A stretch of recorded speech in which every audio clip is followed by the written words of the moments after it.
Mes très chers compatriotes, il vous souviendra qu'en date du 24 mars 2020, j'avais, par l'ordonnance numéro 20/014 du 24 mars 2020, proclamé l'état d'urgence sanitaire sur toute l'étendue du territoire national pour faire face à l'épidémie de Covid-19. Cette grave crise sanitaire qui affecte le monde entier a rendu indispensables les mesures prises au niveau national pour agir au quotidien. Ainsi, après la première vague des mesures décrétées dans l'ordonnance précitée, j'en ai pris d'autres, rendues nécessaires par l'évolution de l'épidémie dans notre pays. De manière générale, toutes ces mesures associées à la bravoure des équipes impliquées dans la riposte multisectorielle ont permis de ralentir la progression de l'épidémie à Kinshasa et de freiner son expansion dans toutes les provinces. Grâce à ces efforts, nous sommes parvenus à réduire la mortalité très élevée au début de l'épidémie de 11% à 2,4% actuellement, avec un nombre de plus en plus croissant de guéris. Davantage, nous notons une tendance à la baisse du nombre de nouveaux cas au cours de ce mois de juillet. Ce bilan nous place sur le plan africain à la 9e place en termes de nombre de cas et à la 12e place en termes de nombre de décès, déjouant ainsi toutes les prévisions catastrophiques qui ont été prédites pour notre pays au début de l'épidémie. Mes très chers compatriotes, cette nouvelle maladie qui a surpris toute l'humanité a causé des conséquences néfastes sur le plan sanitaire, économique et social. Aucun pays n'est épargné, même ceux qui disposent des meilleurs systèmes de santé et de protection sociale. Les mesures prises ont obligé nos enfants, nos parents,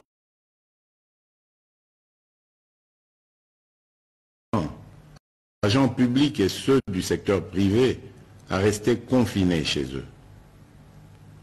Elles ont impacté et continuent d'impacter sur le fonctionnement des institutions de la République, sur les entreprises publiques et privées, ainsi que sur les relations bi- et multilatérales.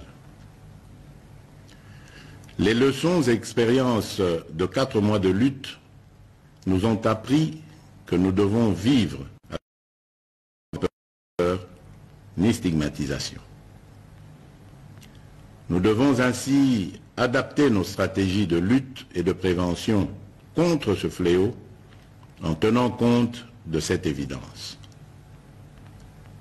Face à cette réalité, un consensus s'est dégagé entre le Parlement, le gouvernement et la société civile, ainsi que le secteur privé et les partenaires techniques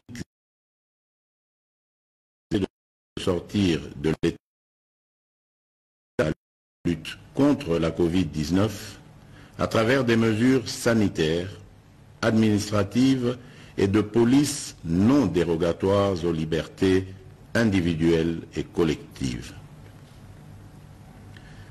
Mes très chers compatriotes, aujourd'hui, 21 juillet 2020, à minuit, prend fin l'état d'urgence proclamé pour faire face à l'épidémie de Covid-19 en date du 24 mars 2020 et renouvelé à 6 reprises. Les mesures y relatives cessent d'avoir effet. Cependant, il doit être clairement entendu que la fin de l'état d'urgence ne veut pas dire la fin de l'épidémie de Covid-19 dans notre pays. Par contre, c'est l'indication pour toute notre nation de revenir progressivement à une tout en respectant les gestes barrières et d'autres mesures y relatives. Il est donc question de faire l'équilibre entre notre santé physique, celle de notre économie et la stabilité de notre société. La fin de l'état d'urgence implique le retour progressif à la vie normale en respectant un certain nombre de préalables par rapport aux mesures sanitaires qui seront de stricte observation et à la reprise des activités en fonction des secteurs concernés et suivant les dispositifs mis en place par les autorités compétentes. Mes très chers compatriotes, ces préalables comprendront l'engagement des responsables à faire respecter les mesures spécifiques prises par le gouvernement, le renforcement de la sensibilisation et de la communication sur la maladie et sa prévention, ainsi que l'implication des différents acteurs engagés dans la lutte contre la Covid-19 à tous les niveaux.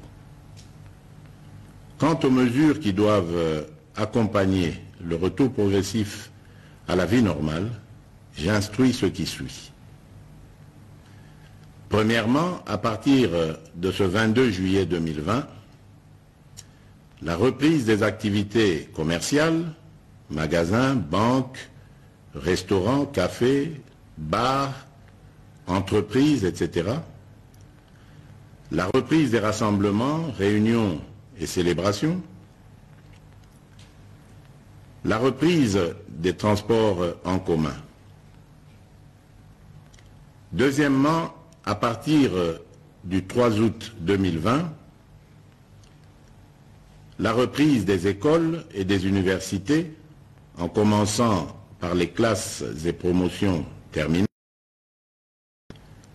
Troisièmement, à partir du 15 août 2020, la réouverture des églises et lieux de culte, la migratoire interprovinciaux, l'ouverture des ports, aéroports et frontières, la réouverture des discothèques, stades et salles de spectacle. Toutefois, pour les funérailles, les dispositifs actuels restent maintenus et doivent être de stricte application. Dans ce contexte, il sied de préciser que les modalités pratiques de reprise dans les différents secteurs seront déterminées par les autorités nationales, provinciales et locales compétentes. Sans des mesures sanitaires qui doivent impérativement accompagner la reprise, je rappelle la nécessité d'observer partout et en tout temps les mesures barrières ci-après. La mise en place des dispositions de contrôle à chaque entrée impliquant la prise de température, le lavage des mains et ou l'application des gels hydroalcooliques, le port correct et obligatoire des masques dans les lieux publics, le respect de la distanciation physique, le contrôle et le suivi de l'état de santé du personnel public et privé, ainsi que la décontamination et la désinfection régulière des lieux d'activité. J'instruis le gouvernement de la République et tous les services habilités de prendre des dispositions nécessaires y afférentes. Aussi, je réaffirme mon engagement à la mise en œuvre du programme multisectoriel et d'atténuation des impacts de la Covid-19 en République démocratique du Congo que j'ai lancé le 18 juin 2020.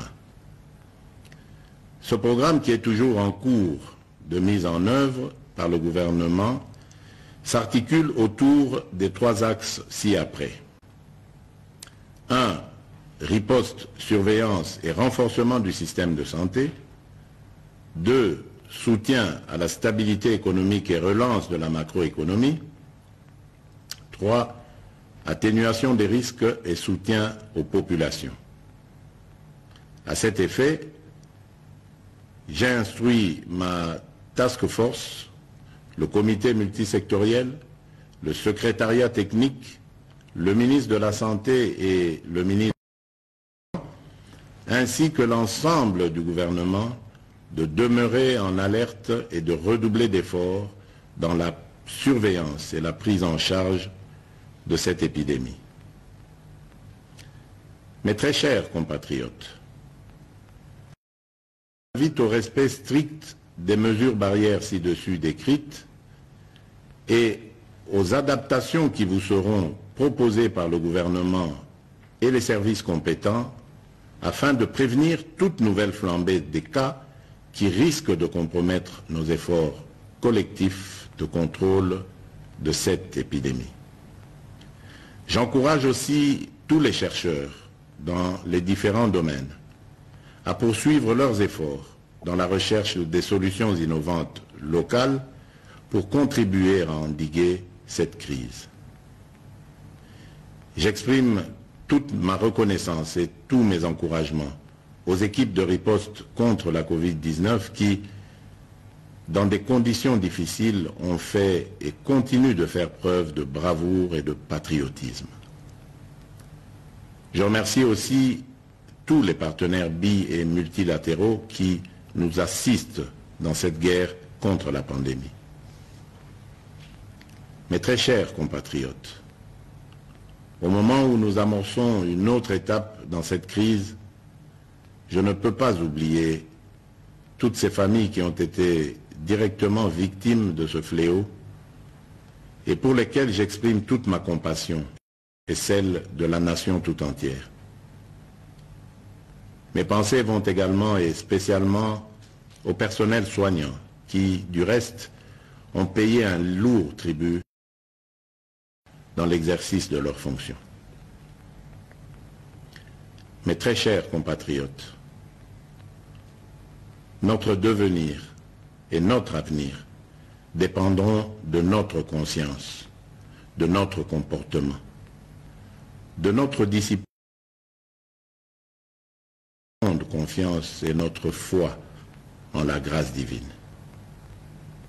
Que Dieu bénisse la République démocratique du Congo. Je vous remercie.